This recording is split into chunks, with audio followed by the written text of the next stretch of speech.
নমস্কার বন্ধুরা, দেখুন আজকে নিয়ে নিয়েছি রুই মাছ, তার সাথে তেলাপিয়া মাছ, আর এখানে নিয়ে নিয়েছি আলু আর পেঁপে।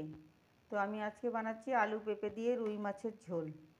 দুটো তেলাপিয়া মাছ ছিল, সেগুলো দিয়ে দিয়েছি। মাছের মধ্যে নুন হলুদ আমি আগে থেকে দিয়ে দিয়েছি, আর ওখানে আমি তেল বসিয়ে দিয়েছি। তো আমি নুন হলুদটা মাখিয়ে নেব ভালো করে। তো আমি মাছগুলো দিয়ে দিচ্ছি, আমার তেল গরম হয়ে গেছে, মাছগুলো আমি ভেজে তুলে নেব।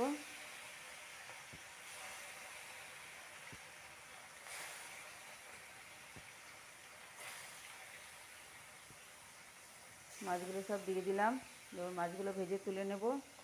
তো বন্ধুরা, আজকে আমি বাটা মশলা দিয়ে রান্না করব। তো নিয়ে নিলাম কিছুটা আদা, আর নিয়ে নেব কিছুটা ধনে, আর দিয়ে দেবো কিছুটা জিরা,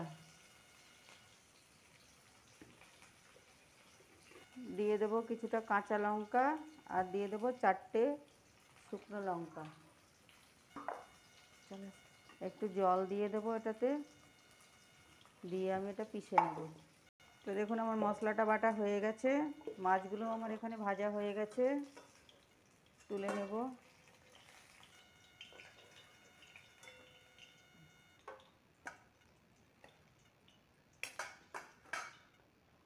আমি এবার একটু ফোড়ন দিয়ে দেবো তেলের মধ্যে, জিরা, সাদা জিরা, আর দিয়ে দেবো একটু কালো জিরা।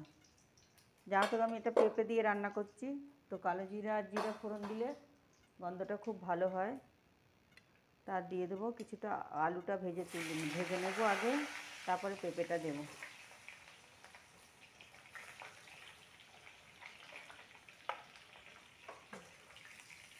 তো বন্ধুরা দেখুন আমার আলুটা অর্ধেক ভাজা হয়ে গেছে। তো আমি এবার দিয়ে দেবো বাটা মশলাটা। সরে যা, গায়ে ছিটবে। বাটা মশলাটা দিয়ে দিলাম। সবারই ঘরে পেটের অবস্থা ভালো না বন্ধুরা, তার জন্য আলু পেঁপে দিয়ে মাছের ঝোল করছি। মশলাটা একটু কষিয়ে নেব। তো আমি দিয়ে দিচ্ছি একটু হলুদ। আমি আর জিরা ধনে টনে কিচ্ছু দেবো না, কারণ কি আমি সব কিছু বেটে দিয়ে দিয়েছি। আজকে আমি বাটা মশলা দিয়েই রান্না করব। আর দিয়ে দিচ্ছি নুন। নুনটা এখনও দিইনি, দিয়ে দিলাম পরিমাণ মতো নুন। তো লাগলে আরও পরে দেব। আর দিয়ে দিচ্ছি একটু বাটি ধোয়া জল, মশলার বাটি ধোয়া জল দিয়ে দিলাম। পাতলা ঝোল করব আজকে। তো আমি দিয়ে দিচ্ছি কটা কাঁচা লঙ্কা গোটা, আর দিয়ে দেবো পেঁপেটা দিয়ে দিলাম। এবার আমি দিয়ে দেবো একটা ঢাকা চাপা দিয়ে দিচ্ছি, দাঁড়ান। ঢাকা চাপা দিয়ে গ্যাসটা কমিয়ে দেবো, তাতে আমার পেঁপেটা তাড়াতাড়ি সিদ্ধ হয়ে যাবে। তো বন্ধুরা দেখুন আমার মশলা থেকে তেল ছেড়ে দিয়েছে। তো আমি এবার দিয়ে দেবো জল দিয়ে দিলাম।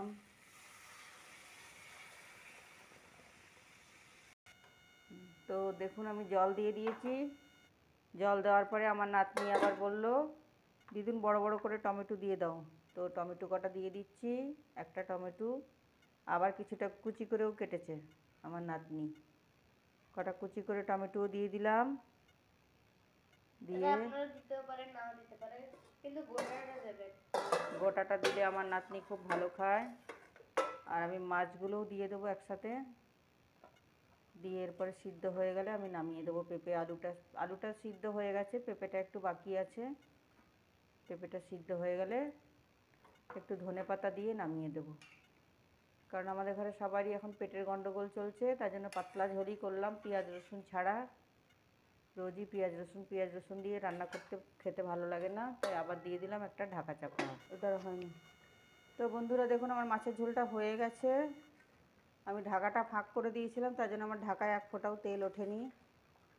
আপনারাও যখন দেবেন ঢাকনাটা ফাঁক করে দেবেন একটু, তাহলে তেলটা ওঠে না থালাতে, ঢাকাতে।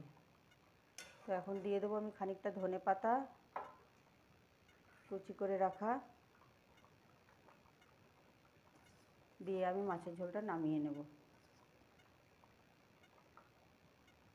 পাতলা মাছের ঝোল আলু পেঁপে দিয়ে। মাছের ঝোলটা তুলে নিয়ে দেখিয়ে দিচ্ছি একটু, পুরোটা তো আমার থালায় ধরবে না, তো অল্প করেই আপনাদেরকে তুলে দেখিয়ে দিচ্ছি।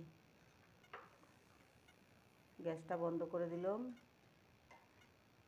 তো বন্ধুরা দেখুন আমার মাছের ঝোলটা ঢেলে নিয়েছি, পুরোটা ধরেনি, আমার খানিকটা কড়াতে রেখে দিয়েছি। তো আমার রান্নাটা যদি ভালো লেগে থাকে তো আপনারা একটা লাইক করে দেবেন, ফেসবুক থেকে দেখলে পেজটা ফলো করে দেবেন, জাসমিন সেন্টার চ্যানেলটা সাবস্ক্রাইব করে একটু পাশে থাকবেন। তো আজকের মতো আমি আসি, বাই।